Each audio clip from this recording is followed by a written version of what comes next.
Welcome to The Explainer. You know, technology is constantly reshaping our world, right? But today, we're diving into something that has literally leaped straight off the pages of science fiction and right into our daily lives.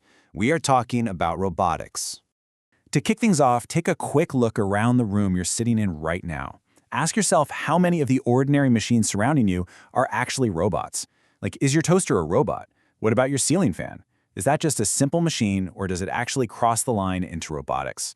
Once you start hooking into this difference, I promise, it completely changes the way you see the world around you. Part 1.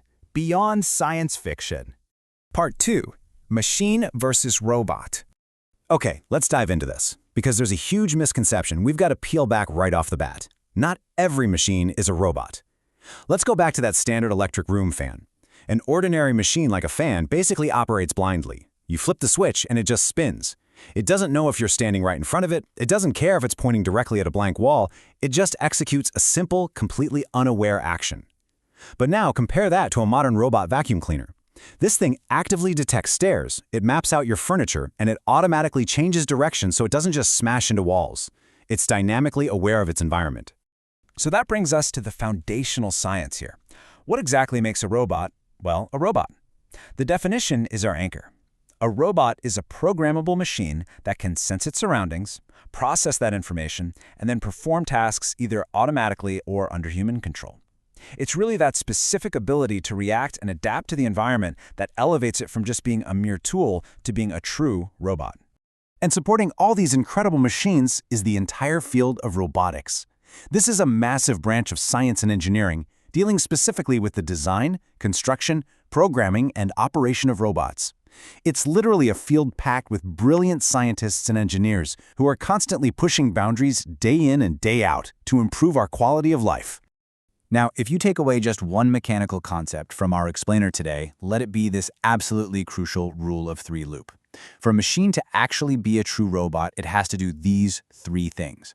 First, sense, using sensors to collect data from its surroundings. Second, process, using a computer or controller to figure out what that data actually means. And third, act, using motors and mechanical parts to perform a physical action based on that newly processed information. Sense, process, act. It's a super sticky concept to remember, isn't it? Part 3. The history of robots. Let's move to and see how this builds, because to truly appreciate where we are today with all this modern technology, we kind of need to take a surprising journey back in time. The idea of creating machines to do human-like work, that's fascinated us for millennia. Actually, more than 2,000 years ago, inventors were designing ancient mechanical devices powered by water, wind, or gears. But think back to the rule of three we just learned. These weren't true robots because they totally lacked computers and sensors. Let's jump way ahead to 1920, which is when the word robot officially entered our vocabulary. Then, in 1961, a real game-changer hit the scene. The first modern industrial robot, called Unimate, was introduced. It safely lifted heavy metal parts and did welding in automobile factories.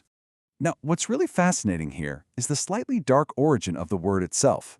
The term robot was actually coined by the Czech playwright Karl Čapek in his 1920 play RUR. It comes from the Czech term robota, which literally translates to forced labor or hard work. So, from the very beginning of the whole concept, we envisioned robots as entities specifically designed to take on the heavy, grueling labor that we humans just didn't want to do.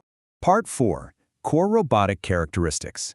And this perfectly illustrates why robots are so essential to modern life, elevating them way beyond human physical limitations. Let's break it down.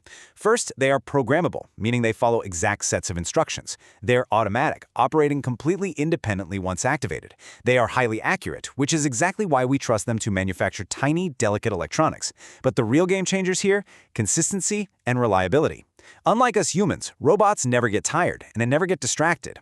They can perform the exact same task thousands of times, continuously, without a single drop in quality. They basically solve human limitations completely. But here's the thing, we aren't just stopping at simple repetition anymore. Some modern robots go way beyond rigid, basic programming by integrating artificial intelligence. This is the whole shebang. It allows them to intelligently adapt to their environments.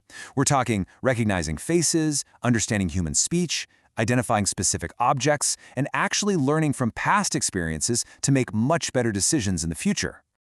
Part 5. Why we need them. So the crucial point here is the sheer bravery and utility of these machines. It really all comes down to tackling the most dangerous and precise jobs on Earth. Think about it. We send robots in to handle dangerous chemicals and defuse bombs. We send them down into the crushing pressure of deep oceans and way up into the vacuum of outer space. We even trust them to assist doctors during incredibly delicate surgeries. They're out there doing the jobs that are just too dangerous or that require a level of extreme precision that a human hand alone might struggle to maintain. They improve our safety immensely, no doubt about it. Ultimately, this brings us to an incredibly optimistic conclusion. The goal of robotics is absolutely not to replace human ingenuity. It's quite the opposite, actually. By taking over the repetitive, dangerous, and hard labor, that roboto we talked about earlier, these machines empower humanity. Because a robot is out there handling the assembly line or cleaning up a hazardous environment, humans are freed up to focus on what we do best: creative, scientific, and higher-level decision-making tasks. Which leaves us with a fun yet pretty profound question to wrap up our explainer today. Think about your own day-to-day routine, the chores, the work, the endless to-do lists. What repetitive task in your own life would you gladly hand over to a robot right now? Well, it's definitely something to actively ponder as we step into a future where human-robot collaboration is only going to grow stronger. Thanks for exploring with me today, and keep looking for those robotic helpers hiding in plain sight.